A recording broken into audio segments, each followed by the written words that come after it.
Rasulullah bersabda, sayati zamanun ala ummati yafirruna minal ulama'i wal fuqaha. Akan datang suatu masa di mana umatku akan berpaling menjauh dari ulama dan fuqaha. Fuqaha itu lebih daripada alim. Untuk mencapai faqih itu harus dilandasi dengan modal alim. Alim banyak ilmunya, tapi belum tentu faqih. Tapi kalau faqih sudah pasti alim, karena syarat menjadi faqih seorang fuqaha itu harus alim dulu, baru faqih fuqaha. Seperti Imam Syafi'i, ya, Imam Ibnu Hajar, Imam An-Nawawi, seperti itu, Syekh Nawawi Al-Bantani, banyaklah yang faqih. Said Ahmad Zakaria, faqih, itu orang-orang faqih. Nah, Abu Said Muhammad, Said Ahmad, orang-orang faqih itu. Nah, akan datang suatu zaman di mana umatku akan berpaling menjauh dari para ulama dan fuqaha, ahli fiqih itu fuqaha itu. Fayabtaliyahumullahu bithalathi baliyatin, maka Allah akan menurunkan siksa atau azab kepada mereka dengan 3 macam siksaan. Yang pertama, yurfa'ul barakah min kasbihim, akan dicabut keberkahan dari kasabnya. Punya kasab, jabatan ada, pekerjaan ada, usaha ada, bisnis ada, ya. Tapi dicabut keberkahannya. Jadi jangan pikir kalau kita itu punya jabatan, punya bisnis, punya pekerjaan itu barokah, belum tentu. Ya, belum tentu. Kalau tidak membuatmu semakin taat kepada Allah, maka jabatanmu, bisnismu, usahamu, pekerjaanmu tidak barokah. Semakin kau lalai dari aturan Allah, dari jalan Allah, dari pendekatan diri kepada Allah, bukan semakin bersyukur, semakin sombong, semakin kufur, semakin melakukan hal-hal yang buruk, gitu kan, hal-hal yang dilarang, diterabas, semakin jadi jenderal malah jadi pengedar narkoba, gitu kan. Udah ada macam-macam. Jadi jenderal malah jadi membacking mafia, malah dia ikut-ikutan jadi mafia, malah menjadi penjahat atau membackup penjahat. Iya, rampok, maling, di backing, di backup. Jabatannya tidak barokah.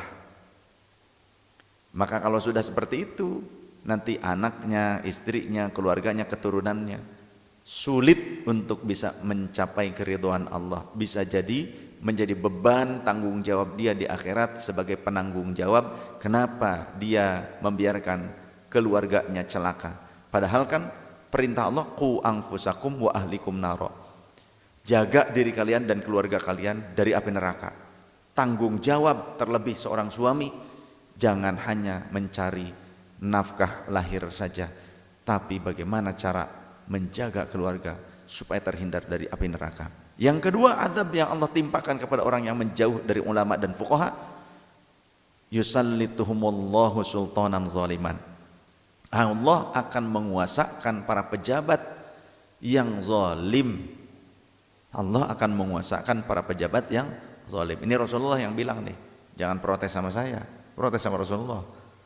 Yang ketiga, yakhrujuna minad dunya bighairi imanin, matinya ketika meninggalkan dunia tuh tanpa membawa iman, walaupun KTP-nya Islam, dia diketahui sebagai seorang muslim ketika hidupnya, tapi karena meninggalkan ulama dan fuqaha di masa hidupnya, saat sakaratul maut dia terlena oleh bujuk rayu setan dan iblis yang menyerupai orang-orang yang dicintainya. Karena orang yang sedang sakaratul maut itu banyak didatangi oleh iblis dan setan yang menyerupai orang yang dicintainya. Maka sering kalau orang sedang sakaratul maut, ma geus datang jeung bapa, abah geus datang, gitu kan?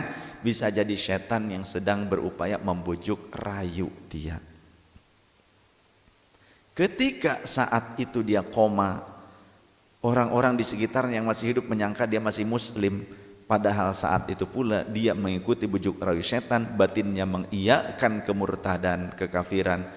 Maka mengiyakan setan diakui sebagai Tuhan, maka saat itu tidak ada yang menyadari dia matinya tanpa iman. Na'udzubillah, teman na'udzubillah. Akibat apa? Meninggalkan ulama dan fuqaha. Disangka-sangka matinya Islam, padahal kafir. Na'udzubillah min dzalik. Sebab akibatnya diantaranya ketika hidup gak mau ngaji kepada ulama dan fuqaha. Ya, awas, hati-hati. Masih bisa datang, apalagi jalan kaki. Kalaupun agak jauh dikit pakai motor, kendaraan, mobil juga ada. Masih bisa, tapi tidak mau. Urusan dunia dikejar kemana-mana, urusan agama disepelekan begitu saja. Tapi saat mati berharap kembali hidup untuk menjadi soleh, itu terbujuk rayu, itu ngimpi. Semoga kita diistiqomahkan dan diselamatkan dunia akhirat. Subhanakallahumma bihamdika asyhadu an la ilaha illa anta nastaghfiruka wa natubu ilaik. Mohon maaf lahir dan batin. Wallahul muwaffiq ila aqwamit thoriq. Wallahu a'lam bishawab. Wassalamualaikum warahmatullahi wabarakatuh.